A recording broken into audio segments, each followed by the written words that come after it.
Oh shit. What's up, everybody, and welcome back to the Dead Funny Review Show. I'm your host, Chris. Joining me today are my co-hosts, Kelsey, Cody, and Bree, and we're here to talk some fucking Game of Thrones again. We're here. Hopefully, thoughts are a little bit better. So before we jump into this, one thing I do have to say I'm upset about is that I officially have to give the Battle of Winterfell a 6.5 instead of a 5.5 because Sam was alive. I did promise that at the end, that if Sam was alive, I'd give it a 6.5. I'm extremely happy that Sam's alive, but the moment I saw him on the TV, I was like, fuck. I was like, I'm rolling my eyes hard. Sammy's my boy, dude. Sammy's my boy. Oh man, it was actually funny. I had a conversation with the guys afterwards, and we were talking about it. And Tony was like, honestly, Sam was like really gaining a lot of respect from me. And then the whole Battle of Winterfell, like he left one dude high and dry. He ran off running. He was crying at the end. Like he pretty much lost all of his respect. I was like, yeah, but you gotta think about it this way.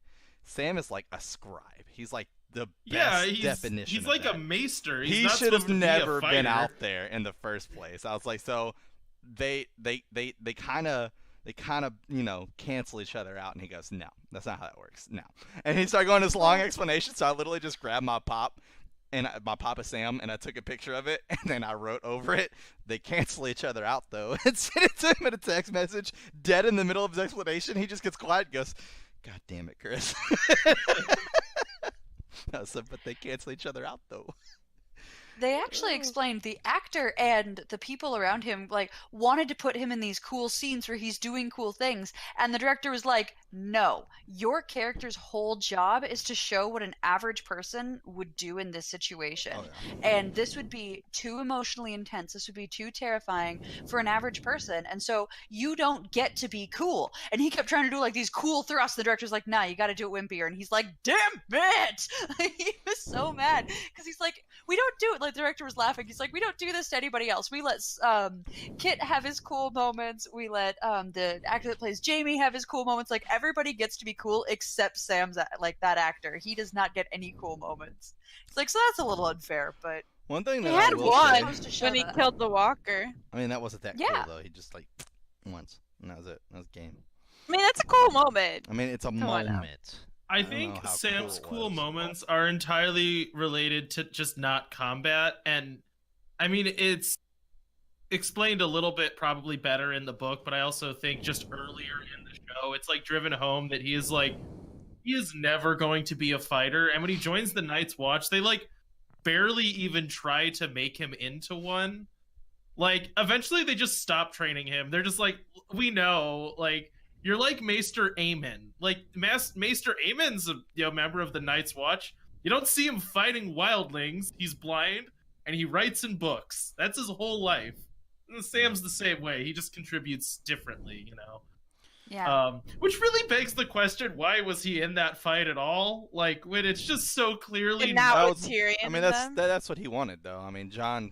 I was going to say. Yeah, that was clear Sam's answer. Point. Yeah, that was Sam's thing, was like, I should be out Because he here. killed a White Walker and a Fen, so he can do anything, and he needs to be in the fight. That was so well, Tyrion did a bunch of cool stuff, too. You didn't see him... I mean, I know I kind of dunked on him last time for doing nothing when he was in the crypts, but I'm just saying, it feels a little bit mean to Sam to be like, you gotta go fight in a battle. Like, have you seen me? Like, does it make any sense for me to be fighting in this battle on the front line? And the best part is that exact explanation is exactly how it happened, except it was the other way around, where Sam was like, I'm gonna be in the battle, and John's like, bruh, let's be real, alright?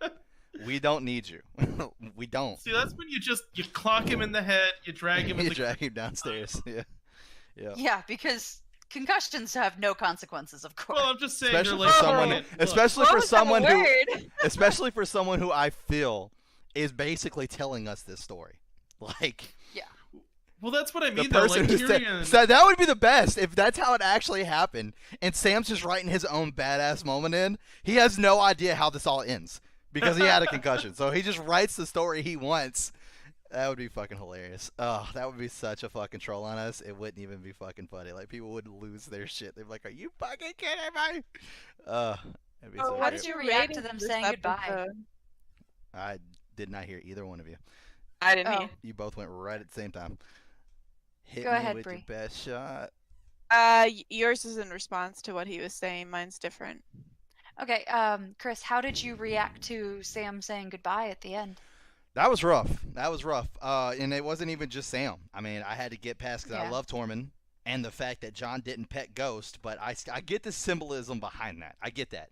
Like, that's him leaving the Stark and becoming the Targaryen. Like, I get that. Like, he doesn't necessarily feel like he's a Stark anymore. I understand that. But it was like, and everybody's like, he's such a dick. Ghost is even begging for him to be pet before he left. It's like, no, Ghost was begging because he wanted to fucking go. Like, there's a difference. John wasn't letting him go. It had zero Ghost to is do a with the direwolf, fucking like. thing. Yeah. You know, and John did what was best for him. It's true. I mean, they said that in the episode they found the direwolves. Ned Stark's like, direwolves shouldn't be on this side of the wall. They should be farther up north. Why are they here? And then that was like, oh, it's a freak accident, and there's one for each Stark children. So basically, it's supposed to be kismet. Let's fucking do it. That's not how that works. Like, the direwolves thrive in the fucking harsh coldness on the other side of the wall. So he did what was right. But man, I don't know what was harder, him saying goodbye to Sam, or just the way Ghost looked. I felt so goddamn bad for just the way Ghost looked. I was like, man, my boy has been through some fucking times. Holy, he's missing like a whole half of his right ear. I was like, oh no.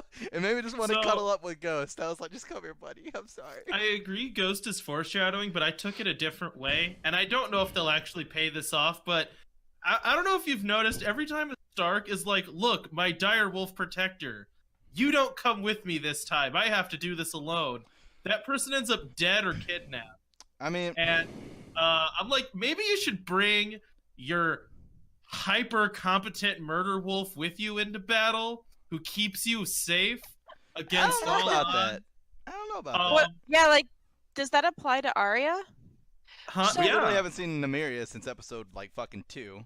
Yeah, I Lady mean, she died, got like, kidnapped. episode, It Like, show like, up briefly. 2. Nymeria didn't die. Like what No, happened to Lady the died. direwolves is a direct reflection of what's happening with that child. So, with Sansa, Lady was killed for the pride of the Lannisters, and that happened. Like, she wasn't killed, but a huge part of who she was, like, her innocence was killed for the pride of the Lannisters. Like, they beat her in front of people.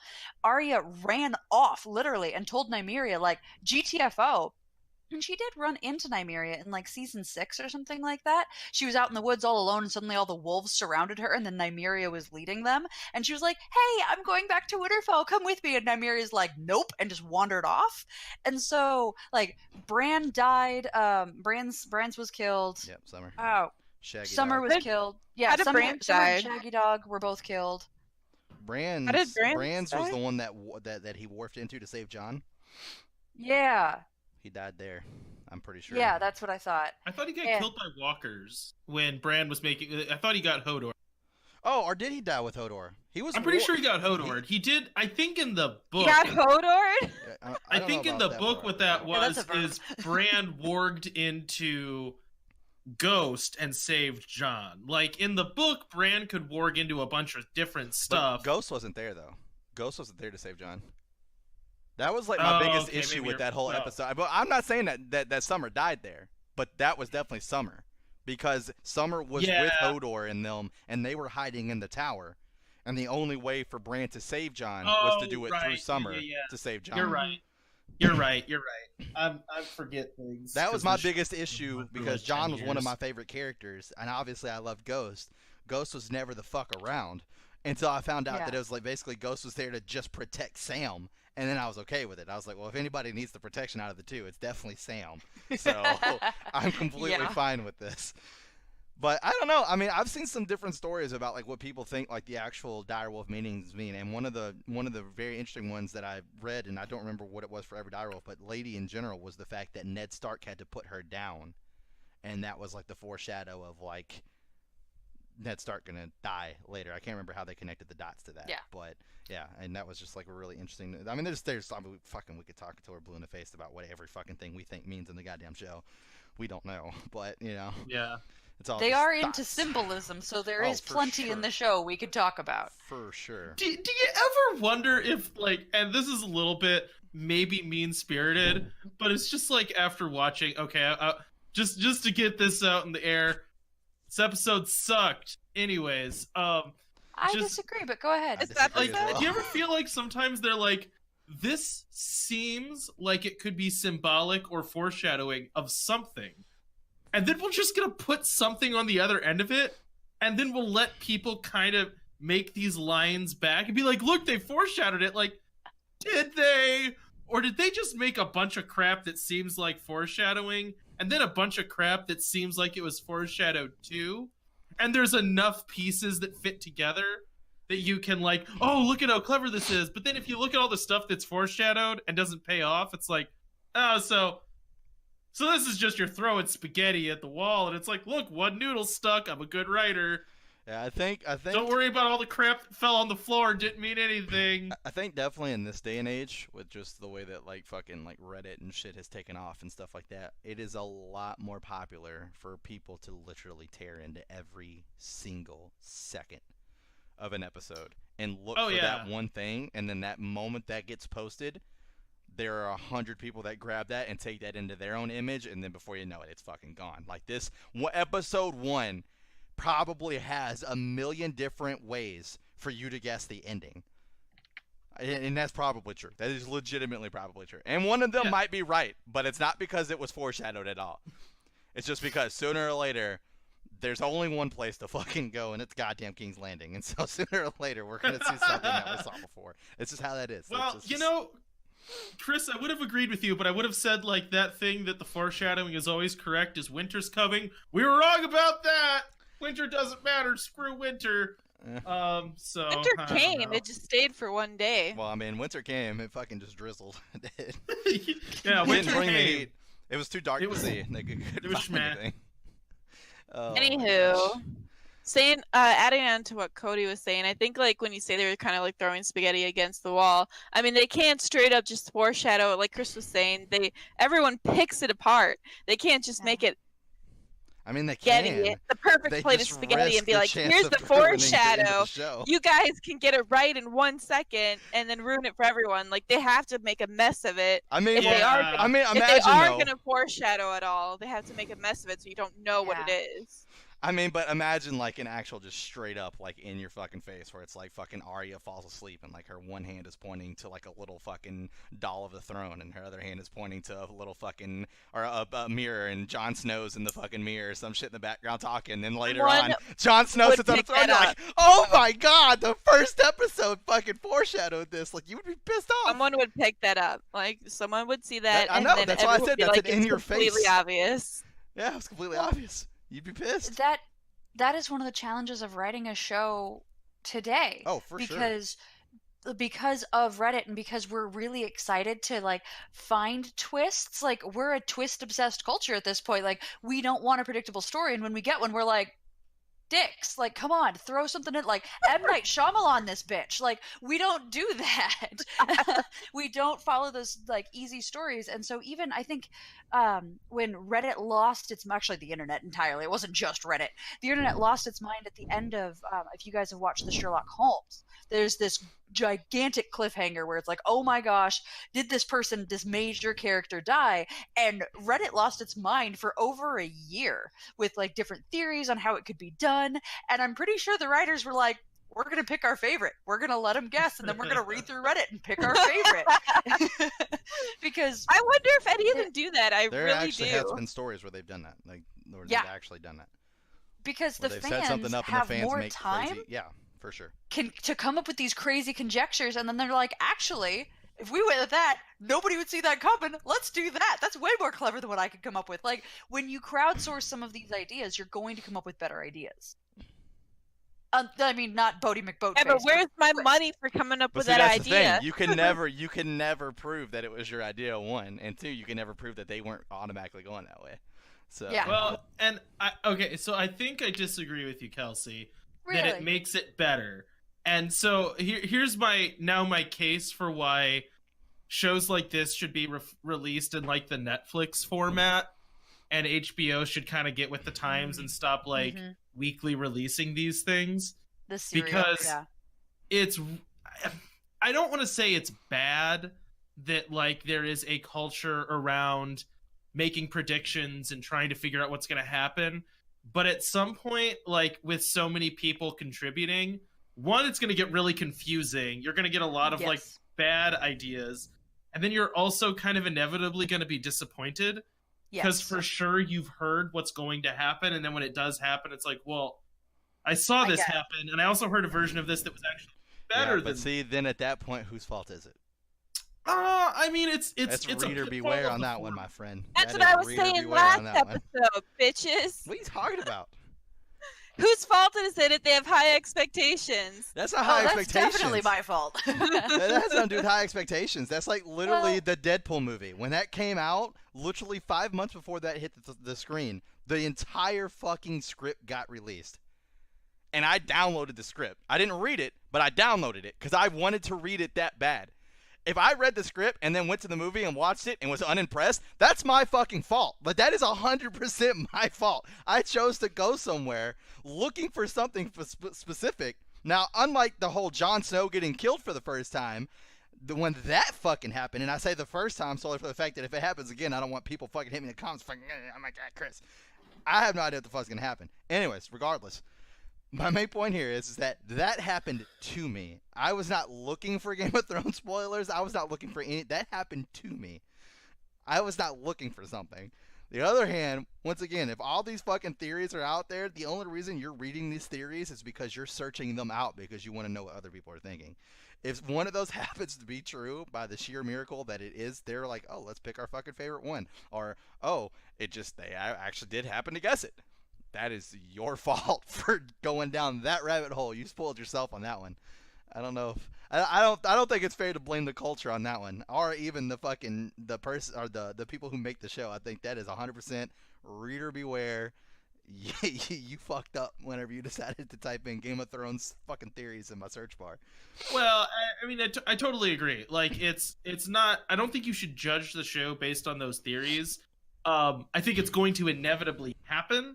And I would say that was a contributing part, but not the whole reason that I was disappointed with the last episode, and somewhat with this episode. It is what I see as a possibility for the show versus what it's going to deliver.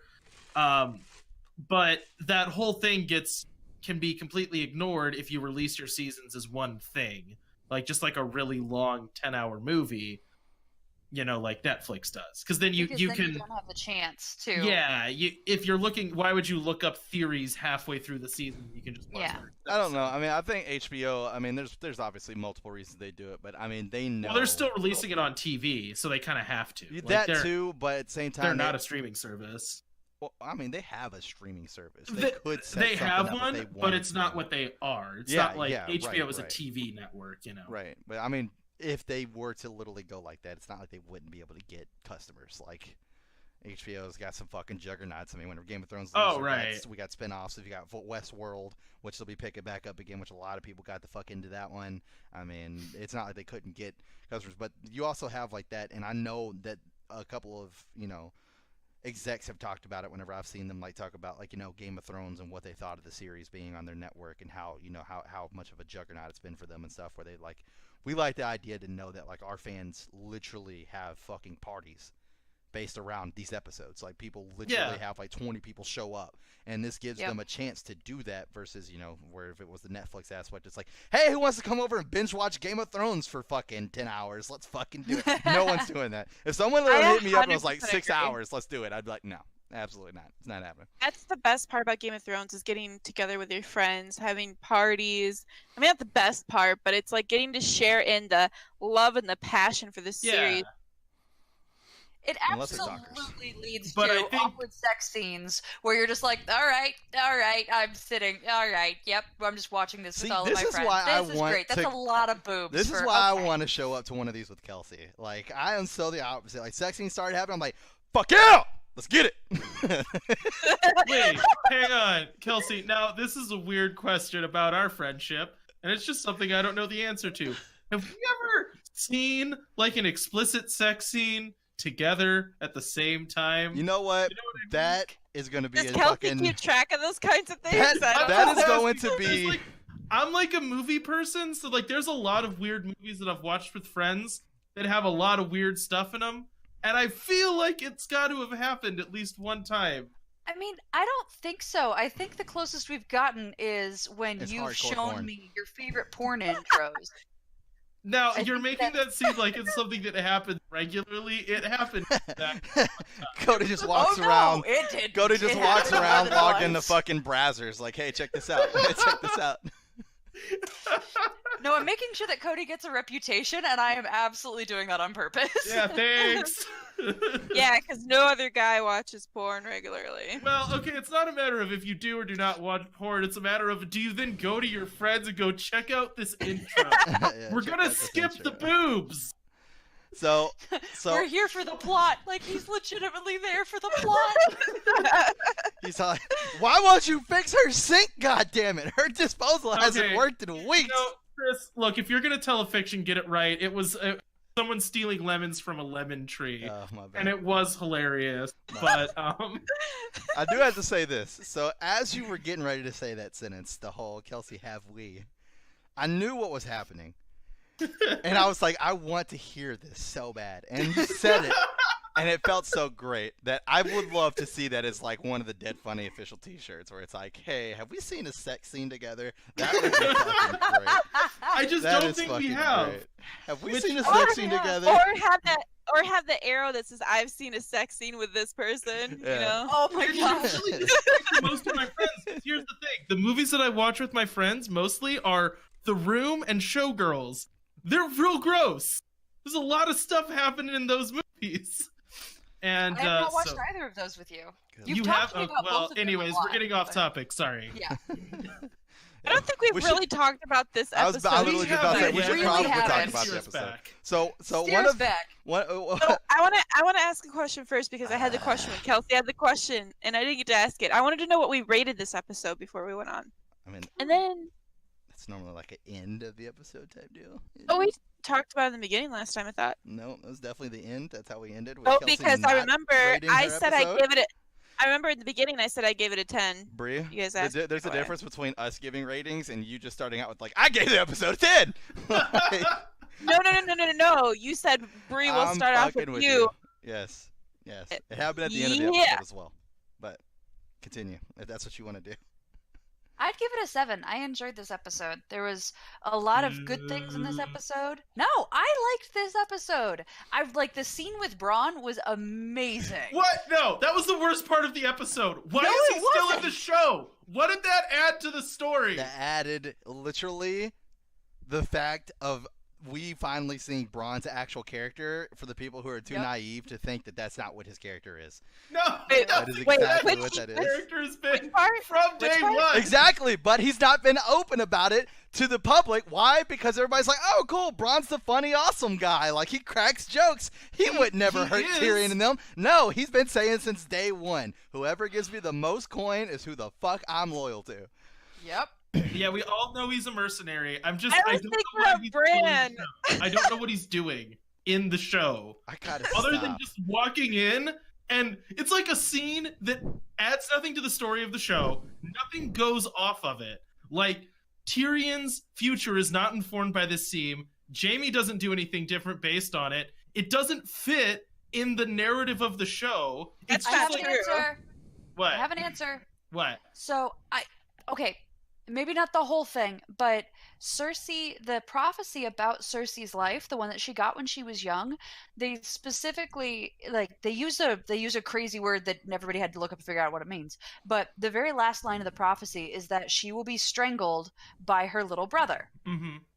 Technically, Jaime, while her twin, was born second. Right. And so either Jaime or Tyrion is going to strangle her to death. So if he'd walked in and shot Tyrion in the face, and we're like, Jaime's strangling her to death. But he if- didn't shoot either of them, so it doesn't know, change the prophecy. But pressure see, now you that don't know he- who's gonna kill who. But But we the already pressure- didn't know that. That And now I you know. definitely Already don't know didn't that. Shut up. My point. Double Chris, down. you suck. You are so not helping me right now. No, I because know. that scene I'm is I'm not literally here dumb. just to sabotage you. It's great. I The hate only you. fun part about that scene is that Tyrion got punched in the face. That is it. Well, and all of his wine got drank by Braun, which was fun. But that's just fan fiction. That shouldn't be in the actual show. He is going to be consistently in the background waiting for either Cersei or the Lannister boys to screw him over, and then he's gonna crossbow them in the face. And that constant present threat from him is important. I just don't see how it's gonna pan out to anything more than Bronn's there. Because whoever wins, that's who he's siding with. You know what I mean? Yeah. He's but not think gonna about change it this way. Think about it this way. Let's say Daenerys wins, right? The only person that can give Jaime or give Bronn what was promised is Tyrion. So let's say Bronn shows up, and fucking Tyrion's dead, and fucking Jaime's in the middle of strangling Cersei. Who would Bronn shoot? He'd shoot Jaime. Huh? I said, who would Bronn shoot? He'd shoot Jaime. Why? Because Jaime's not gonna be able to give up on that deal. Daenerys isn't going to go, you promised who? What? Yeah, I don't give a fuck. She's not going to listen to Jaime on that. Boom. I don't know. Plot bomb, maybe, bro. Plot bomb. Maybe that's how the last scene will play out, where somehow in a Greek tragedy, all the characters just walk onto stage at the same time. Which is basically how this show's been playing out lately. For sure. Where she's just like, Bronn, go north. 1 minute later, he just walks in the door. How did you even get in the door? Are there not guards? You know where they are. Check? Hey, here's a guy with a crossbow who's just shown up magically. I guess he can come in. Go on in, Bronn. Yeah. And he knew what room they were in and where to find them and everything. It's I don't know. He went where the wine was. That's not hard. It is kind of, because everywhere has wine. Everywhere. Yeah, there's wine everywhere. Well, I really want to talk about Jaime's character, because upset me the most was just how much he did a 360. It was he walked all the way up to the north to help out the north, to be on north side, and it feels almost like he slept with Brienne of Tar and then found out that Cersei was gonna be in trouble, and then was well, I got some booty in, so now I'm going back to Cersei.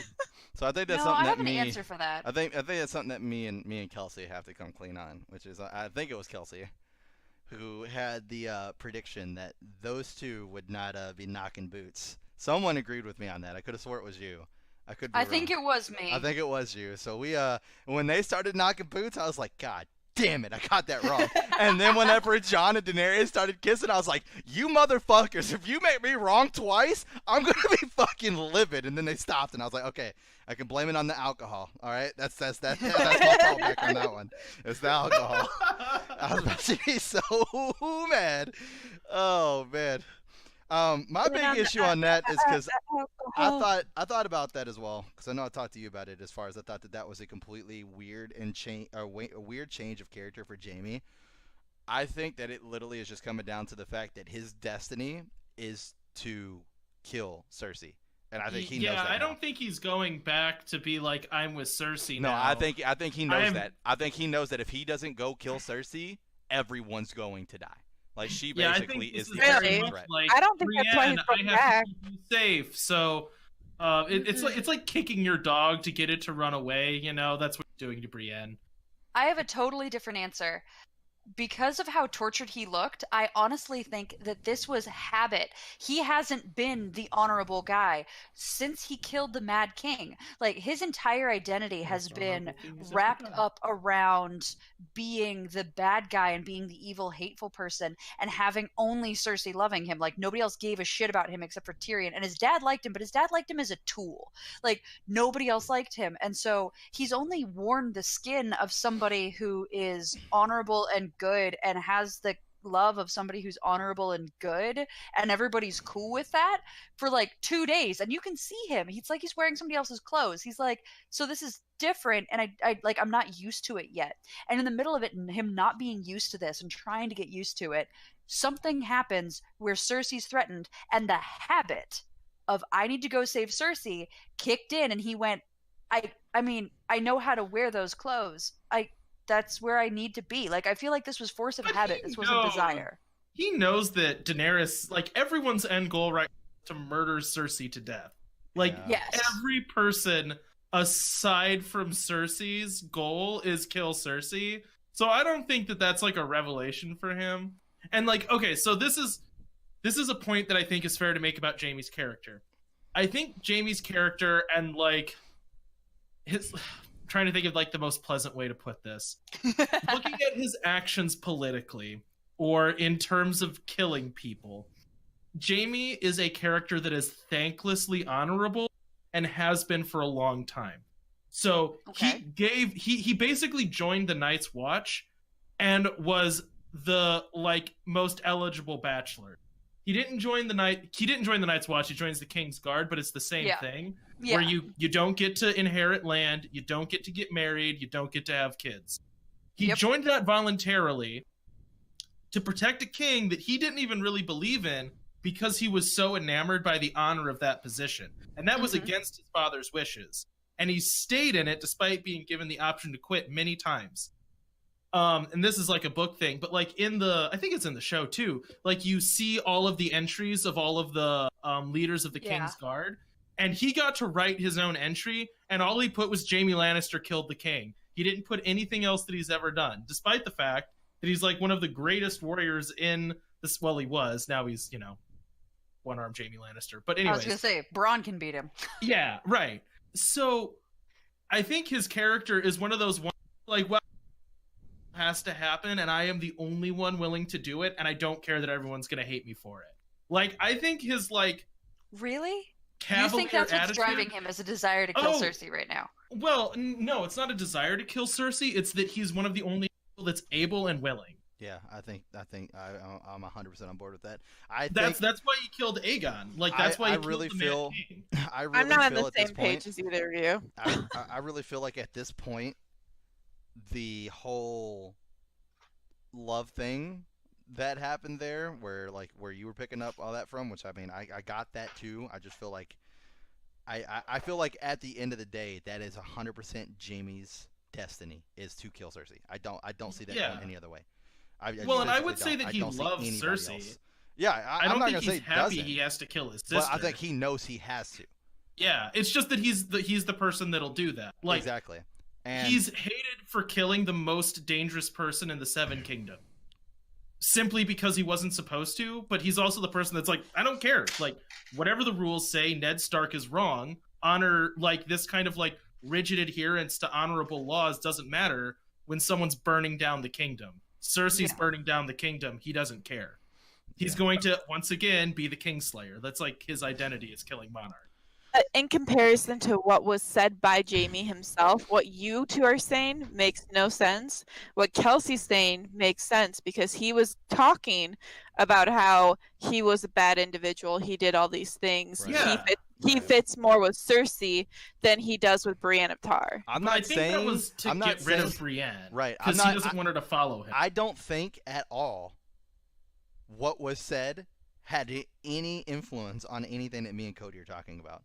The entire I think it supports arc of the entire arc of Jaime. I don't even know who the fucking Jory is. Jory! The entire arc of Jaime is what has led me to where I'm at with like this conclusion of how he's going to end his story. I 100% agree. I don't know if it was for Brienne of Tarth, but I 100% believe that entire scene was a red herring. I don't know if it was for her. Oh. Yeah, but I 100% believe it was a red herring. Like I said, don't know if it was for her. I don't think it could have just been for the fans. He's a good person. No, not at all. Jaime thinks he's a monster. He just knows that a monster has his place. Like he's been a killer since he was like 12 years old. Oh, for sure. Was when he killed his first person in battle, and then when he was like 18, killed a king, and has been hated his whole life since. I think the love aspect that comes into play with Cersei, as far as with Jaime, is because Jaime has a chance to at least give her some kind of respect and honor when killing her. Daenerys will put it on display. She will burn her alive in front of everybody. That will happen. For fun. There is no question about that at all. She will not do that honorably. Your point there that he may be the one to do it. I don't think that's the reason he left, though. I don't think he thinks he's going to kill her at this point. I mean, they only have 2 episodes left. Eventually, he'll be like, he'll get there and he'll see that what Daenerys wants to do, and then he'll like. He already knows what she wants to do. He was he was a part of the war room. He already No, knows what but she wants there's to a do. difference between logically knowing something and then getting in there, seeing Jon Snow, seeing Daenerys Targaryen, and being like, "Wow, these are the types of leaders. They spared me. They took in the they took the word of an honorable knight, and they took that word because she was honorable when she stood up for me and allowed me to fight alongside them. They, put themselves at risk to try to save all these people." He's now been in the court of an actual decent rulers that are intentional and are willing to be wrong in front of people, which is a huge thing in leadership. And he's been in their court, and they have supported him in ways he hasn't been supported by monarchs before. And then he's going to walk into the room of the most hateful woman that he knows, and I think she's going to be hateful at him and hateful at the kingdom, and he's going to hear the dissonance between, like, I literally only care about myself and I don't care who I have to kill, and he's going to realize I actually don't agree with this shit anymore, and that's when it's going to change for him. I think that's already happened, though. but- Like when she blew she up chose half not the to. city to like destroy the church. That and Oh, then yeah, that also freaked out. that and then choosing not to go north as well. Like, I mean, I feel I like that think switch she's has already shown been her made. hand in Yeah. front of Jamie enough that Jamie left for a reason. Like, I don't think he's like suddenly had a change of heart. When he left, he knew the end goal of everyone in the kill his sister. Yeah, yeah. And I completely don't agree think with that's that. something he would suddenly have an emotional turn on. And I think honestly, the case that you just made with how hateful and how spiteful she is actually strengthens our case as well. I'm not saying it doesn't strengthen your Yeah. case, but strengthens our case as well. Is the fact that he knows that she literally is going to stop at nothing. So she's going to die a very terrible way. And at the end of the day, that was once his lover and his sister. He has one chance to just end it, so it's done. So thousands of innocent people don't have to die. And at least she can go with. I mean, because you also got to remember the fact that he also knows that she's pregnant with his baby as well. Mm-hmm. So that's another factor that plays into this as well. So I don't know. It's gonna be weird. It's gonna be. Speaking it's gonna be of interesting. dying in horrible ways, so Dany's just gonna be the villain now. Yeah, guess. dude. They're painting her in that light. We don't talk about It's this. happening. I'm not allowing us to talk It's about happening. it. So I actually want to think we like need say to. that in some ways this supports what I said last time we talked. Particularly, I feel like Bree, me and you were disagreeing about whether or not Dany's a good person. I'm gonna go ahead and say I found it annoying how quickly they flipped the switch on her from like benevolent ruler to I will kill children. Like, wow, you flipped hard on that one, Chief. She That lost didn't take another much. dragon. Well, okay, like she lost another dragon and someone she loved. Like the losses though. I'm not saying she A doesn't lot have of people motivations, just don't kill kids. but You know, yeah, that aren't that- like I'm gonna burn everything. it's not like she showed up to the castle and the entire town was out from the gates going, "Ha! We killed your dragon, bitch!" Like, no one else had a hand in that. You know, I understand she's mad, but I'll put it this way: this is where I know that Dany is too far gone. Is I don't want this to happen. I is really when don't. Varys gets fucking brownie points from me. When that guy can get brownie points from me, I'm like, okay. I mean, Wait, do you not like Varys? fuck no, I don't like the eunuch. Why Absolutely don't you not. like Varys? He's the like the only worst. good person in the show. No, he's he's like one not. of two people His that has. motivations have been constant. He's willing to do evil to achieve those, but his motivation is the good of the realm. Like, the people need a champion. He is their champion. He's just their political champion in the background, pulling strings in this really dark and creepy way. But he's still doing it for their good. Like, what the hell do you dislike about him? Do you just find him boring? Like, what's your issue? I have, didn't find him I have boring. no love for Varys whatsoever. I just don't care. I for am him. confused by this. He is easily one of too. my favorite characters. He is Ditto. He's Even so Tyrion talking fucking. is so much fun. He's just. God damn. Why do you even watch the show? You don't even like Varys. I'm so John's confused. like- I am Literally 100% sure Varys is nowhere near the fucking top 25 of favorite fucking characters. Maybe now, He since has there's to be. probably only like Who fucking else is 26 there? people left. But we go back a couple seasons ago. I guarantee you he's not at that fucking list, except for apparently fucking Cody making fake accounts to fucking promote his boy Varys on fucking Reddit forums and shit. The Is one of your hashtag favorite Team Eunuch. characters Rob, the I didn't best like- character. I didn't like Varys until like I don't even know if I really like him. I don't know what you guys are talking you're about. obviously He's not not gonna been like like him an now. extremely likable character. You're so fucking Danny biased. You definitely don't like him now. The moment he started Kelsey, talking treason, back Bree's me like, up write on that this, motherfucker right? off. I'm totally with you. His motivations have been consistent. He tried to support Ned Stark back when Ned was like poking around and kind of revealing this crap. I think he did realize like, oh Ned, you're being real honorable and real transparent about this, and you are gonna die. Like I think Varys knew that Ned was too honorable to I mean, he tried to warn him about that. Yeah, he did. He tried to warn Ned. Like he was honestly on Ned's side, and then he stood up for like I think the whole reason he helped free Tyrion was because Tyrion did good for the realm, and he was like, Yeah. "Hey, I'll remember that when nobody else will." He went to Dany because he was like, "Hey, when I look around, all these guys are assholes. All of them consistently assholes, and none of these people care about anybody. And I hear she's freeing slaves. I hear that she's moving with an army of Dothraki that actually care about her. Cool. I'm gonna go check her out, and I'm gonna support her because she cares about these things." And then, as she started to turn slowly but surely, he's turning against her, going, "All right, the moment you stop giving a shit about people, I'm gonna stop giving a shit about you and supporting you." And he's got a vast spy network. I'm not saying he can do anything, but he is not somebody I'd want working against me. I mean, I wouldn't just put him past him to just stab her in the face. Oh yeah, Get no. really close and then stab her in the face. I don't see Varys killing fucking. Oh. That's not happening. Well, Varys had a happy time, and I guarantee you that the magician that cut off his yeah, I guarantee you that magician did not survive. I'm talking. that I experience don't with mean Varys. like him killing. I don't see him killing Daenerys. That shit would never happen. If she goes crazy, it's gonna be Jon versus Dany. Probably. I don't know. That's an interesting question. I don't know if she's just gonna burn out. Like I think her redeeming arc at this point would be kind of like. Watch your mouth, Cody. Well, no, I mean, like, honestly, I think her redeeming moment for this show would be like sort of a suicide, like, you know, diving. You know what I mean? I Like, think it's too far. I think diving they the have fleet to or play her something, as a knowing villain at this she's point. gonna die, but we'll take out Euron's fleet. Which why does she travel by boat? No, Why does anyone travel first by off- boat? First off, so a couple things of that, because that's kind of like what I wanted to dive into. It's kind of like the fucking crazy hard hitting scenes here. All right, Yeah. so Stupid the ones? boat scene. Yeah, First let's off, get into it. this is something that we talked about. Was we've never had a good fucking boat scene. We've not had a good fucking boat fight. Not once. Well, we still haven't. Yeah, we still haven't. It still has not happened. That's true. I guess So that's true. Every time boats are involved, bad shit goes down. how in God's fucking name did she not see the fleet? You literally Chris, have Chris, someone Chris. flying in the air. They were way behind above. some very small rocks. Yeah, exactly. I know. They I were know. behind An some entire very fucking tiny fleet. rock. Yes, I am well aware. They were behind some very small rock that just perfectly It was a little shaped boulder, it. Chris. You can't sit around though.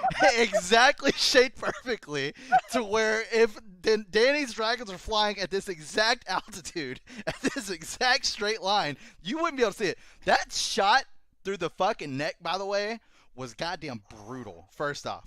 Second Right? off, Yes. as soon as that happened, I said, they're about to tear that fucking fleet apart with those fucking scorpions. And Okay, that shit here's what fucking confuses happened. me.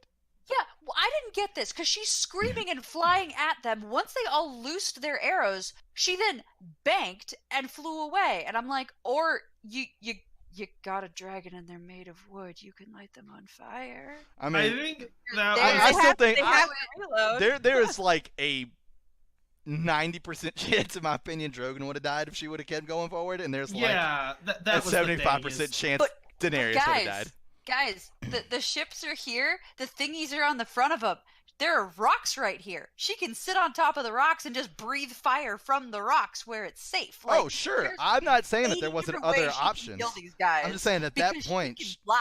yeah. I'm not saying she couldn't have come back. That's her fault. I don't know why she didn't.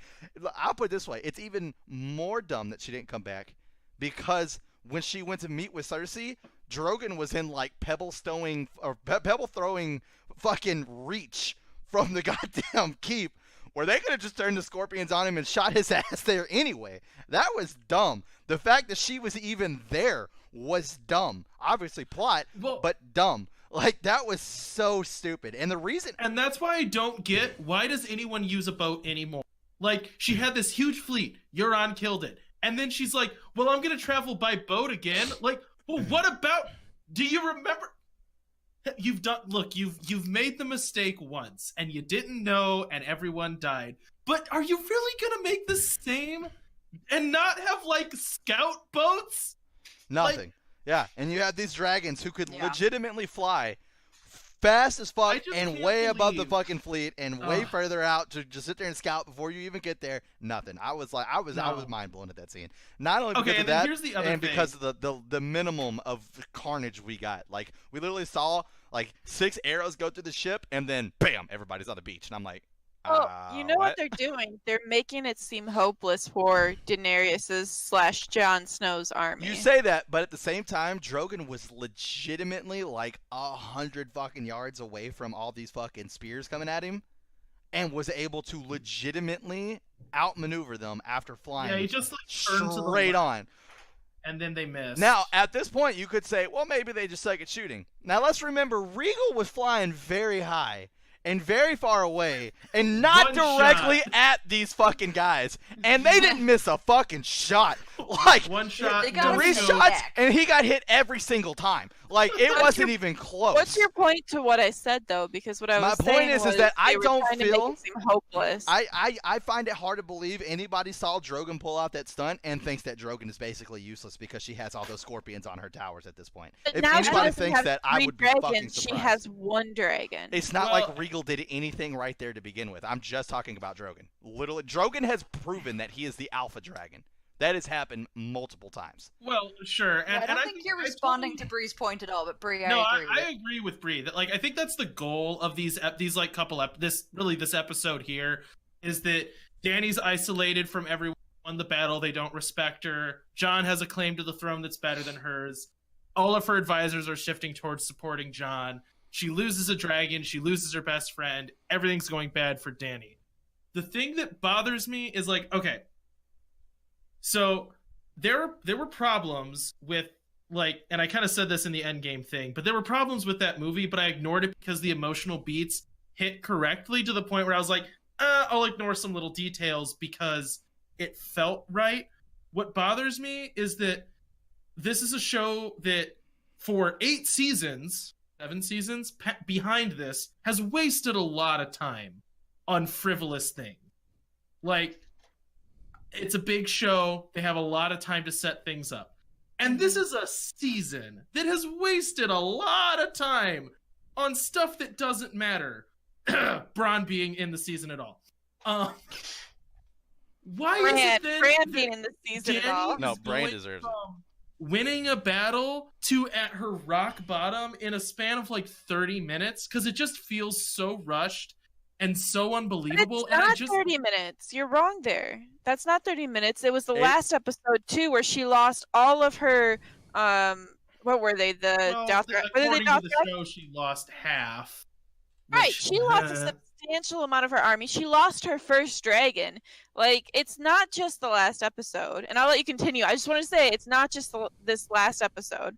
I would say it's this last episode where I have her make like the villain shift. You I know what I agree mean? with that. I will agree to that. Like in the battle for Winterfell, she was still playing the part of the hero, and you didn't really see her crumbling. She was trying to do the right thing, you know? Yeah. But then in this one, it's just like, I don't know. It's like, man, you bring your friends with you into battle, and then you're surprised when they get hurt. And it's like, yeah, if you don't want her to get hurt, leave her at home. You're putting everyone's life at risk. Like, you're playing a deadly game. You can't completely lose composure the moment it gets deadly. You know what I mean? Whoa, hold on. I'm sorry. I'm like picking apart your stuff, but I mean, in any battle, people lose friends because that's the people you're spending time with and the people that you get close to. Like, there's people in wars that have lost their closest friends. Oh, no. I'm not saying that doesn't happen. I'm saying that for a military leader, getting stupid when that happens is a sign that she should not be leading. Which is why this turn for her character is frustrating. Because it feels forced. It doesn't feel natural. Like, that's what I mean. Is she is risking her friend's life to achieve her own goals. And the moment her that... friend's life. Which friend are we talking about? Are we talking about the one who Missandei. got her head Missandei. chopped off? Sorry, Missandei. I couldn't remember her name. Yeah, She's Missandei. irrelevant story completely. Yeah, I agree. But Missandei. She is Continuing not. the trend of killing I disagree characters with I you don't guys. care about. What? I disagree with Kelsey, you guys. I She's feel like important. you have something to say. No, I agree that the shift happened very quickly. I But I also think we're learning what this character acts like under stress, because she's so consistently up to this point. She's had people around her that believed in her and were willing to literally die for her and support her. So she has always been surrounded by a council of people, like since Khal Drogo. Yeah, since she was married to him, actually, since she got pregnant with his kid, because he didn't give a shit about her for a little while. Since she got pregnant with his kid, she has had a group of advisors around her that believed in her claim to anything she wanted, and supported her in helping her get there. She's had these brief little blips where she was surrounded by a couple of people, like that time she was in the Calisaire, so the dead calls with the dead calls wives, and they were all like, you need to stop being you, and she's like, burn and die. But she's had these brief moments, but she still knew that she had supporters, and this is the first time she's going through what Viserys went through back in like season 1, where somebody else is getting the respect that he thought he deserved. She's now going through that, and she's not having a better reaction to it than anybody else, than her brother did. And that's disconcerting, because I was hoping that through everything she's been through, she would have been more prepared for this moment. And I don't think she was. The exact, I mean, not the way that you got there. There are a couple things in there that I disagreed with, but that is the exact like in spot that me and the guys got to as well, is that we feel she legitimately is a spitting image of her brother at this point, but smarter. That's the only difference between them right now, is that she is 100% smarter than he is. Well, and I guess he was an idiot. Yeah. For me, it's like I don't even mind that being the story of Dany, because like I said in the last episode, I do think she's unfit to be a ruler, and I don't think she's actually a good person.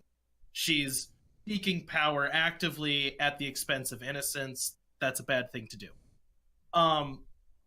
My issue is how quickly that happened, given the fact that they had a long show that they could have, I feel like, explored that a lot more.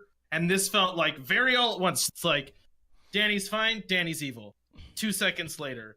And it doesn't feel like she lost that much in those 2 deaths. Like, the death of one of her dragons, like, it's bad, I get it. It's not. I'm not saying it's not tragic.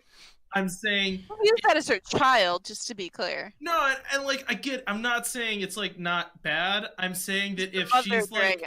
It's the problem of having a dictator and having a king, is that you're relying on this one person to be infallible, and if you seek out that office, that means you have to be infallible under horrible duress. That's the job. And she is proving again and again right now that she's not fit for it. I just wish that she had been proving that in smaller pieces all along, instead of this happening very all at once. Like, if her response to one person hurting her personally is kill all the innocent people, she should not be king. Maybe she'd be a good person if nothing bad ever happened to her, like most of us, experience that life, because most of us aren't dictators, Mm-hmm. But if that is her response to tragedy, she can't be in power. I do think the only point where I disagree with you is that I do think she had greater context. It wasn't Missandei's death that made her lose it and like, I'm gonna kill children, and it wasn't Jorah's death that made her lose it and I want to kill children. It was her advisors going, you're starting to act like your dad, honey. You're starting to act like your dad, honey. You're starting to get crazy, honey. You're starting to get crazy, honey. And she's like, I'm not fucking crazy. Like, burning people in this situation is a political thing that is fine. And the problem is she's gotten so far away from what she was originally followed for, that she's stopped listening to her advisors, because she's like, you all just think I'm crazy. And she wasn't when they started saying that. I don't know that she's necessarily crazy, but she is becoming so focused on her goal, she's forgetting why it's her goal. Beyond it's the cost of ambition. It's like a pretty standard trope. I just wish it was one that was better done, given the length of the show. Feels like they had more time to play with this than what I do agree with you. It was fast than I wanted it to be. Imagine sitting here and telling parent, right? Like, she views this dragon as her child. This person lost 2 of her children, 1 of her closest friends, which, think about her when we met her. She had no one but her brother. Who was and then she had horrifying. Khal Drogo, her first best friend. I'm not downplaying the importance of I just want to say right quick. Say someone can truly get through that emotionally quickly is not fair. No, I'm not saying one that she shouldn't be upset or that it's like downplaying those deaths. I think narratively, like in terms of the show, Missandei is a very minor character that has almost no relevance to the story.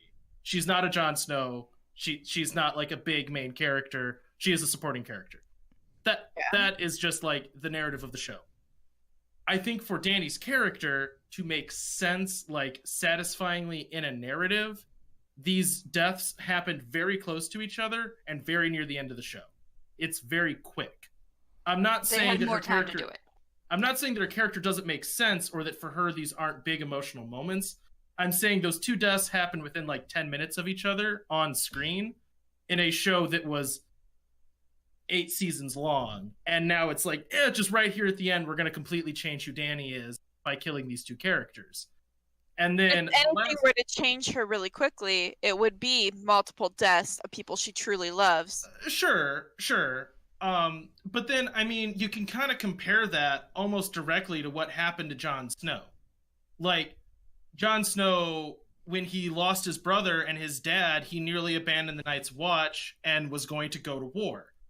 And then had to like be talked into not doing that because it was dishonorable, and that wasn't even killing innocent.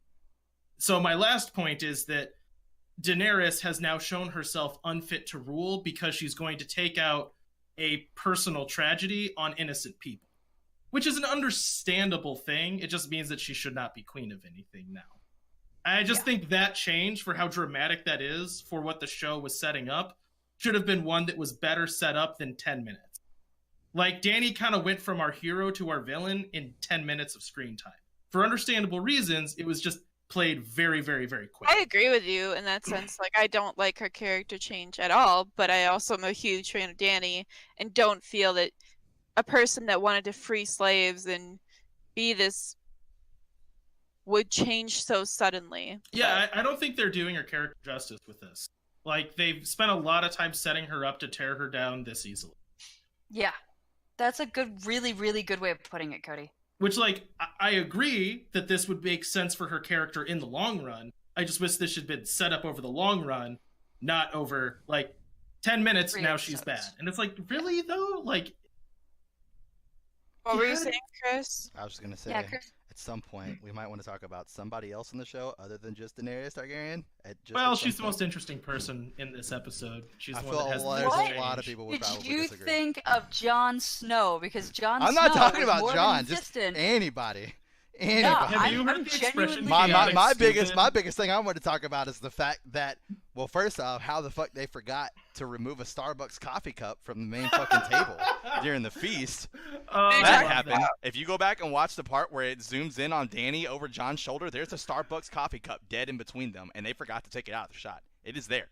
100%. First off. I am doing it the moment this episode is over. Second is whenever he's talking to Tormund, and it literally zooms into Dany where she starts noticing that everybody's like, oh, I mean, I don't care. It doesn't bother me. It's just funny to talk about. 1. 2, another fucking slip up that they didn't fucking capitalize on at all. Tyrion announced that Cersei was pregnant. Euron had no reaction to that. He did not fuck her till after Tyrion left. Tyrion should have no idea that she's pregnant. Ravens, dude. In Euron's fucking mind. Like, there was no reaction to that at all. Like, that was very poorly planned. Like, that right there could have started something between them two. Because he knows that's not his baby, and he knows that's going to be Jaime's. God damn it, that was such a good moment to capitalize on. They let that one go. They dropped the ball on that one, and they did it because of fucking plot. Because basically, it's the end of the episodes. She's got to have somebody in her fucking corner. So, fucking, we'll just keep the dumbass over here fucking occupied with the fucking rattler. God damn it. That whole thing was handled so clumsily, and this is, again, what I mean. Show getting so sloppy. It's like ruining its own moments, and they're not making sense, and I'm just confused. Is like, in the timeline of the show, she was pregnant before Jaime left, right?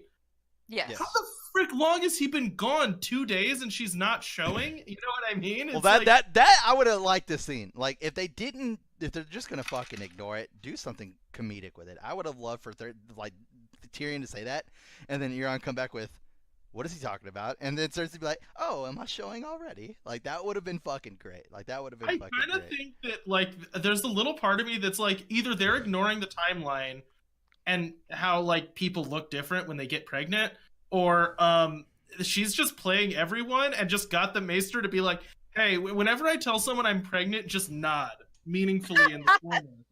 You know? Yeah. So she can just tell everyone, like, I'm pregnant with your baby, and he's just over there like, I know. and he's like, oh, really? Like, I just don't believe this. I couldn't believe that Tyrion said that out loud. It's not like he was all like, by the way, you're pregnant. You should think about the baby. Like, I mean, the entire speech was solid from start to fucking finish, and Euron is literally right fucking there. No reaction. I was like, that was terrible. That was terrible. Like, I mean, fuck, I was so upset about that, because I would literally, like, the moment he said it, a switch went off my head, and I was like, he is about to lose his fucking mind. Knowing that that's not going to be his baby now, because that has literally been his entire goal, is to knock Cersei up since the moment he stepped into fucking King's Landing. I also just kind of think that playing Euron is so dumb, he, like, wouldn't understand how pregnancy works. You know what I mean? They've made him just this fucking where it's going to be like, idiot she's in going the to be show. pregnant for 3 years, and he's going to be like, so when are we having this baby? Like, it's just how long it takes for Lannisters. It No. takes us 4 years to have a baby. They make him such a fucking idiot in the show, and he's Definitely such a pregnant, badass in the though. books. Oh my god. You know what I just realized? I think this show's making me into a little bit of a monster, because I'm really jonesing for somebody to kill this pregnant woman. Like, oh, me too. This is for not sure. a thing I've ever wanted before. I literally if you said told this. me, like, pregnant woman, like, you don't kill those. Like, number one, don't kill those. I And I'm literally on top of the I kill literally said Cersei, this just end her. I literally said this exact Oh, so same you're thing. evil. I literally said the exact same thing last night in Discord. I was talking to the guys. I was like, I have never wanted in my life so bad for someone to die, especially a pregnant woman. But every time Yeah. she smiles, I just want a fucking sword to clean straight through her fucking face. Every time. And I was like, and the sad part is, I'm sure the actress is a lovely person. I'm pretty sure she's amazing. But the fucking character, I want her to die. Like, I want her to die. And it feels so weird saying It's that. not as bad as Joffrey, though.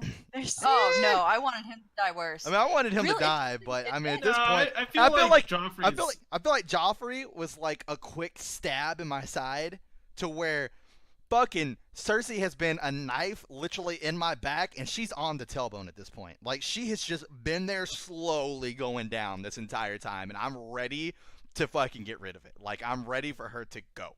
Like, she needs to die. Joffrey did not last long enough. I knew from the moment he became the sadistic little prick he was, basically episode 1, that he was going to die. I knew that was going to happen. Cersei, I never knew whether or not she was actually, and I still don't know. I mean, there is a possibility she could win. That is a possibility. She's Not not saying it's winning. likely, but it is a possibility. Hey guys, I just want to say, Chris is sounding an awful lot like Danny right now. Hey Chris, how many innocents would you kill to see Cersei die? I'm just curious if you could give us like a tally on that. How many 'Cause I'm dragons getting can you give me? concerned. How many dragons can you give me? And how quickly can you kill me? Well, only one now, because the other Damn ones it. have always been expendable. Oh, man. That's roasting of my Danny, guys. So I got this Look, meme. I agree with you. I am totally on board. They are doing her a disservice. I am disappointed in the handling of Danny. I got this meme, and I should have posted it in Slack, and I didn't. But it literally is the scene where Rhaegal gets shot, and then it goes back to the ship, and instead of Euron being in the seat, it's Ghost, and it's not like, you motherfucker. It's so great. I saw It's that, so actually. great.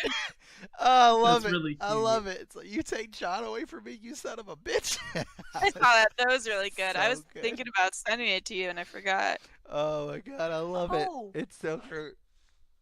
I just remembered something. How did you guys react to Arya getting proposed to? That right there was a make it or break it for me with Arya. I was like, she's either gonna, 1, stay high up on my list, or 2, she is going plummeting to the bottom. Like, plummeting.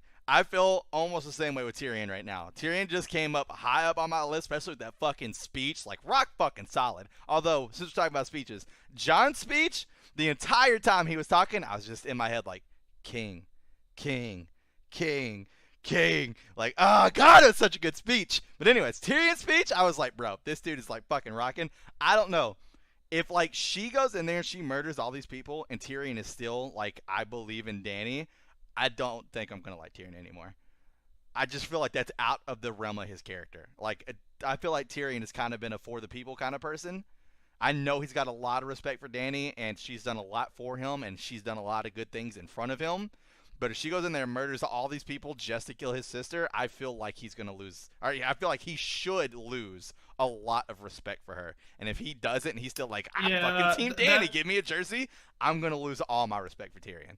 Like, that's another plot point that felt contrived just to have the two brains at odds with each other, you know? Yeah, I definitely picked up on that as well. I felt like that was very forced. Would you guys really be having this where Tyrion's like, well, maybe it's okay that she burns people? Like, Tyrion really say that? Like, I don't know. We need to have drama. Yeah, I don't know. We killed the antagonist of the show too early. Now we have to make up drama. I agree. Fuck. I don't know if there's any coming back for this show for Cody.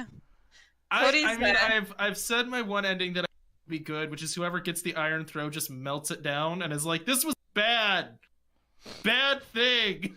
We should not have this. Well, at this point, the only person I see doing that is Jon. Like, it seems like everybody else wants to sit on it. I could see Dany doing it, actually. That's like my redemptive hope for her.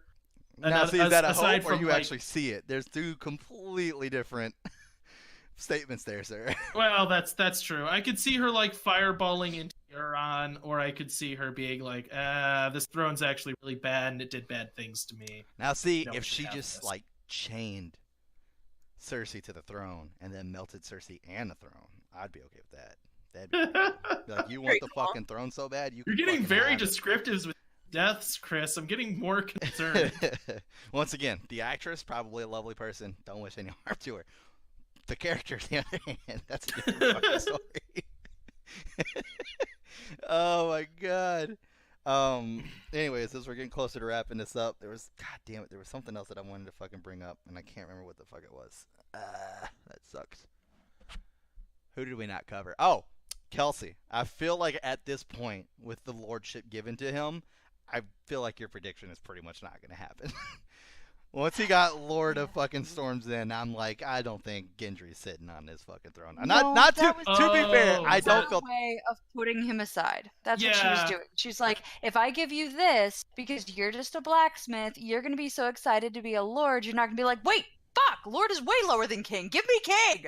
Like, nah. I saw that as a political move on her part, and when it was backed up by Davos, I was like, if Davos hadn't stood up and backed it up and Gendry had just walked out, I feel like my prediction could still happen. Like, it is possible Gendry could have still been king. But since the whole room was like, bah, Storm's End, be excited, it was too late. Gendry was going to be too excited. Yeah. I thought that was a really nice way to write him out of the show. You know? Just like, hey, Gendry, we're done with you. Just like we're done with Tormund and Ghost. They've become irrelevant. Tormund so much. It's crazy to think that our last two episodes aren't going to have Tormund in it. Like, he literally was the comedy relief for the show. Like, I mean, that was his fucking role. He was so joyful. God damn it. That definitely and him being told, you could touch me if you want, and him just being like, and I'm over it, hi. That was the best, because that's exactly what I said. He's like, my heart is broken, and then she's all like, well, you can touch me if you want. You should be scared of violence. Well, I'm not, or some shit like that. And he's all like, okay. And I was like, well, that heart healed real fucking fast. Got over Ranatar with the quickness. I'm like kind of sad that it's not that characters died. It's that it's like, great, all the characters that are fun are gone. One of my favorite moments. This is going to be real dry at the end. One of my favorite moments is for a character that honestly I'm neutral towards. I don't have like love for him. I don't have hate for him. And I don't really like throwing a bone towards this specific cast member on the set right now. But whenever whenever Podrick decided to take a drink whenever they asked if she was a virgin, I thought that was fucking great. I thought that was fantastic. Like, you're a virgin, and then Patrick just grabs the cup and starts drinking it. And I was like, no fucking way, dude. That's so great. Oh my god. That was so good. That was so good. I was so happy for that moment. And Patrick drunkenly being like, all right, I've hit a good level of drunk. Is there a pretty girl? Yep. Yep. Yep. Did you guys know that the actress that played Cersei and the actor that played Bronn, not Bran, Bronn, actually had such a horrible breakup that they had to be separated on set. Yep. Yeah, that's why Bronn's character is irrelevant. They stuck him with Cersei, and then they broke up. So now Bronn's like, well, you can go wander, I guess. Just go walk off. We didn't kill you. Well, that sucks, because Bronn's character was awesome. Unlike the hate that Cody's just going to constantly throw at him, Bronn's character. I like Bronn's character. I just don't know why he's still around. I'm just confused what his purpose is in this story. I gave you the Bronn ending, dude. Alright, I gave you the Bronn ending. I don't know what else to tell you, man. I don't know what else to tell you. I don't know. Like I said, don't date the people you work with. Fuck, man. It sucks. I had such high hopes for this fucking season. Not that I didn't enjoy last episode. I actually enjoyed last episode. I think that the Battle of Winterfell was literally 0% anticipation, and this episode had all of it stolen from that episode in this one. Like, there were so many scenes where I was just like, what the fuck's gonna, like, as much as you hate the Bronn scene, whenever he came in, I didn't know what the fuck was gonna happen. I literally had no idea what was gonna happen. I didn't know if they were about to get shot. I didn't know if he's about to sit down and be like, ha ha ha ha, fuck Cersei, she thought she could fucking pay me, and just start drinking with him. I didn't know what was gonna happen. There was no anticipation last episode before. Get out of here. No, everybody was wearing their I don't want to hear it. Version. All you had your diapers on, your oh shit pants on that episode. No. Don't lie to me. No. Don't lie to the viewers. That episode, everybody brought their very, very nice and clean piece of plot armor, and that was it. It was good to go. Once they put the plot armor on, they were good to go. That's all they needed to win that war. It was great. Unfortunately, the Night King forgot to bring his plot armor. He left it at home. He shouldn't have done that. He should have brought his plot armor as well, and things might have went differently for him. I do agree. This episode actually felt more like a Game of Thrones episode to me. Between that whole scene with Bronn, where I was on the edge of my seat, and I'm like, is he gonna shoot him in the head? Are they gonna be buddies? It's gonna go down. Yeah. Between that one and a few others, in particular, there was the Jaime and Bran we're flying scene through the air back to Dragonstone, and then all of a sudden, bam! Regal just gets beat out of the sky with these things, and it was like that felt like Game of Thrones to me. Yeah, or where a couple of these last Melisandre really thing. That one did. I mean, I kind of felt like the moment I saw Melisandre up there, I was like, she's dead. But I mean, there was still the whole, like, when she grabbed her arm and she started like just talking where we couldn't hear, like, there was a good chance it could have been like, give this message to her or some shit like that, and then just let her go, which I felt like would have been a cop out. But still, there could have been some anticipation on that part. What I was hoping Missandei was going to do was she was going to cause all kinds of drama and issues by just throwing her arms around Cersei and pulling them both off the top. That would have been cool. That's what I wanted to happen. Did you think that for like that moment where like she like kind of hugs her and I'm like, oh, Missandei's gonna, wouldn't that have been cool in the show if that happened? I don't know if I would have liked that. I don't know if I would have been okay with that being I would have liked to see her try and then the dude stops that would have been better for sure. But like if she would have done it, like because that would have been a pretty good oh shit moment for sure. Because you'd be like, like that definitely would have had me like no fucking way. But like I wouldn't have been happy with it. Like that's the way she goes out. Fucking as Cody so elegantly put it earlier, a support character. I would have loved the narrative circle of that, of her being like, I'm the only motherfucker that the rest don't matter, I hate all of you, and being taken out by somebody that used to be a slave, by somebody that Cersei that Cersei absolutely would have just put down. Like the difference between these two characters could not be more stark. And so for if Missandei had done that, if that had happened, the narrative like the hit, as Cody keeps saying, that like the hit of that would have been so intense. I would have loved that so much. Oh yeah, for sure. Yeah, it would have then meant the last two episodes were about like them sorting out the kingdom and That kind of would have been her being undone by her own ego, you know, that like, this person's not equal to me. How could they touch me?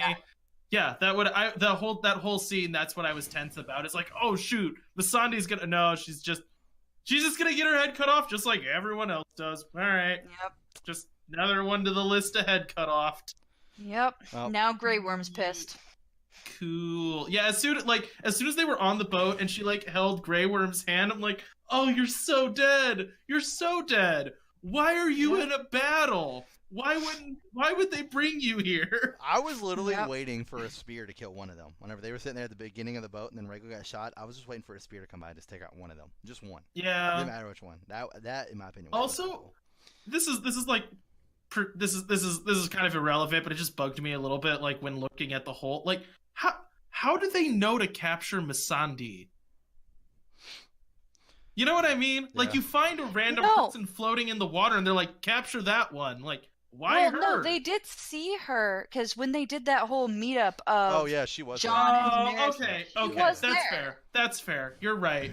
Okay, I'll retract that petty grievance that I understand does not really matter, even if it was bad. But that's true. One thing I don't get is like, there's no way Cersei didn't kill Melisandre, and was like, or Melisande. Missandei, whatever. I'm trying her and the other one. Melisandre. Yeah. Anyways, like, there's no way she knew that she could kill Tyrion, or that she would kill her, and that this wasn't going to start a war. Why not just kill Tyrion too? Why not kill everybody that was there? Why not just open I'm a little fire? bit confused by that one, right? That made literally no sense. Like, she has those ballistas, like... It's not even... And it comes down to, it's not even about character. Like, that is not out of Cersei's range of a character to literally... just murder shoot everybody. Everybody that was... There was not a shield in the world that could stop one of those ballistas from killing Daenerys. Yep. Just like there's not... No way Drogon could have lived. She was just standing in the open. There. Yeah, exactly. That's what I said. You have 7,000 archers. Just tell them to aim up. One of them's getting lucky. One of them, exactly. Then that person gets all the fucking wine and fucking whores. Throw him his way. Whatever you want to fucking do. Like, good lord. I can't believe that... I mean, I just couldn't believe it. Like, the moment I saw that scene, I was like, the fact that Dany is there is so stupid, and the fact that Drogon is that close is so stupid. The only person that should be there is Tyrion and people to save Tyrion.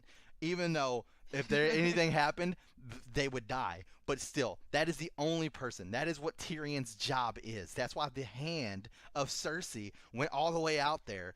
Yeah. I mean, not without protection for sure, obviously, because he had, literally every goddamn projectile in the world over his shoulder. But still, I mean, let's be fucking real. Yeah. Yeah, when that happened, like, that was like a moment where I was tense, where I'm like, oh shoot, Tyrion might die right here. Like, he's kind of pulled this game once, like when he went back to see Cersei at the meeting. Then. Yeah, and he didn't get killed then. I'm like, oh, repeat this mistake and think something good about your sister and get killed for it. I actually thought that might happen. But then when they killed Missandei, I'm like, well, yeah, I was like, why aren't you just killing Tyrion? And then, I had that same thought of like, well, why aren't you just killing everybody? Yeah, like they're exactly. Kind of besieging your castle. Yeah, you had You're everything you could have done. Them. Yeah, exactly. 100%. 100%. You're allowed to shoot them. They're at war with you. They're dumb. Shoot them in the face. Anyway, but I don't know. At the end of this, we'll go ahead and throw up our official ratings. Bree, you hated the episode, apparently. Yes, you. Ratings. Hated it? Well, I mean, this is the episode where your character officially has turned to the dark side. So obviously, this is not your favorite episode, and you lost another dragon. You have a 5? Okay. I wasn't on the edge of my seat like I was the episode before. I thought the episode before was better. I thought some of the sex scenes were weird. The interaction between Jaime. Oh, there were. I'm sorry, I forgot. See, you say that, and we had this conversation as well, but I don't think that the sex scene was weird. I think the only reason it felt awkward was because it was huge supposed change. Because it was Brienne's first time. I think it was supposed to be awkward. I'm not talking about the sex scene. I'm talking about him having sex with her then leaving. Oh. I thought it was like an extreme change in character from multiple people. Dani, Jamie, Arya stayed true to her character, so that was okay. But I felt a lot of it seemed really forced and unusual for their characters based off of what they've been developing. Okay, so 5, Cody, 0. Um, You hated this episode. I did. What did I give the Battle of Winterfell? I gave that like a 3, right? Like You a gave 3 that a or- 3. Yeah, 3 Yeah, or I'm gonna 4. give this like a 4 because I did like this episode better because I thought that it was a little bit more diverse. It wasn't just a big long battle that I very quickly got very bored at. For all the bet reasons Cody that I has a complained fucking about. Team Braun t-shirt that we just don't know about. I love Braun's character. I just don't like to see characters that I like mistreated. And this episode, I guess, is like me. It's like I think episode 3 is where they like kind of missed the point of the show and the point of the story, and then just kind of like from here now they have to show, and there's not really a good way to do it with the characters making sense. So like I understand they only have 2 episodes left and they only had 3 episodes including this one, so some character development is going to be really forced and really quick. Fair enough. Yeah. And I think that was kind of set up by episode 3. This is now an inevitability that the show's going to be clumsy and rushed at the end because they really don't have time to end their own story. That's fair enough. But I enjoyed this one a little bit. There were some more fun moments. I enjoyed watching it more, so 4. Fair enough. Kelsey, where we sitting? Honestly, I think I'm the one who enjoyed it the most out of everybody. Like, I would give it probably a 6 or a 7. Probably a 7. Like, this felt more Games of Thronesy to me in general. There were definitely moments where I didn't quite understand what they were doing, but I'm willing to give them that. Like, at this point, the directors in the shows have confused me enough, and then I watch, oh, this is what we were trying to do, and I'm able to be like, oh, now that I get it, I get you, I see what you were doing. So I'm willing to trust that it was okay and it was intentional. Like, I don't think they're incompetent directors. I think I'm not getting it. And so, like, I'm willing to blame myself somewhat for that, but I'm not willing to take the full blame for that. Like, they've had 8 seasons to get this done. There are some things that I think they didn't do well, and so it's not getting higher than a 7 from me. But 7. Fair enough. So my rating, which has to be higher than my last one. My last one, unfortunately, was a 6.5 due to Sam being alive. So I actually had to give this one a 7.5 in order to beat it out by the 1 point. So actually, my rating is a tad higher than Kelsey. It's just a tad. Wow. Are you sure this is a 7.5 and what you don't that the Battle of Winterfell was like a 2 and this episode's a 3? The Battle of Winterfell was bad. I probably rated it higher than it should have been. The Battle of Winterfell was bad. Even watching the first episodes, like the entire fucking sword fight with Ned Stark and Jaime Lannister in the street outside of the brothel lasted for like fucking 10 to 15 minutes. What happened to those? What happened to those? Yeah. We literally Well had the choreographed big fight. bad boogeyman show up and he didn't even swing his sword. That's how bad the Battle of Winterfell was. That is how bad that battle was. He didn't I get even that's the use version, his sword. but yeah. But is a he's little not a disappointing. sword swinging kind of dude. He's He's I'm a gonna raise goddamn. the dead army between you and me, and I'm gonna stare at you. Yeah, He's he's got also a the sword, guy who though. legitimately took down a dragon with 1 javelin. I mean, come on. We should have seen Yeah, this dude fucking After staring sword at fighting. it for 45 minutes. Cool. And I'm he just looked saying- at Bran for like an hour in slow-mo. What do you want from me? I don't know what you want. Him and Bran were sharing a moment. The- Yeah, they easily- were connecting easily- their souls. Now that Sam, Ghost, and Tormentor Bran's my second favorite character. Like he is. Like Oh God! I legit want to just do a Where's Waldo with Bran and put him in the background of every scene for every episode from now on. Every scene, like I literally want to Where's see. Bran? I literally just want to see like Cersei and Euron or whatever his fucking name, just Euron. just plowing in bed, and then Bran just being in the background, just staring at it. You know, like every scene. I want him to be in every fucking scene for every single second of the rest of the episodes. Just sitting there, just staring. Like Bran is like so my this favorite. is a fucking little character now. blue. but I cannot imagine a sex scene I would rather see less than anyone involving Euron Greyjoy and Cersei. Oh, with Bran watching. Oh, yeah, with Bran in the gosh. corner doing his. Honestly, I think that would make it better for the pure humor of it. Like that's Just what like I want. them- That's what I want. Somebody make Oh, me a gosh. goddamn parody montage, please. And like, I just want them, even if you got to fucking fan voice it, I don't care. But him to literally do witty jokes at the end of it too, where like they're sitting there plowing in bed, and like maybe it just shows like their legs or something, obviously, because we've never seen a scene. But it shows her like the legs. It could have been anybody, but we think it's them too. Fucking, and then Bran just to be like, her brother plowed her better. Like shit like that. Like that's what I want. Like Bran is fucking amazing. I love this character. Like, and you got to think about it. You got to give him a fucking a little bit of a hand. I mean, he literally has played the most useless character and easily the most unlikable character because nothing's ever happened to him. For him to come full He got circle, shoved out of a window pretty early on. yeah. Episode. And one. ever well, since aside then, from that, his though, character was dead. He might have survived, but his character died. Like, and now we have Bran. Now we have him again. Finally, the actual full potential wheelchair Bran, and I'm so fucking excited about it. Oh, he's so good. But anyways, to wrap this up, if you enjoyed this content, make sure you like and subscribe.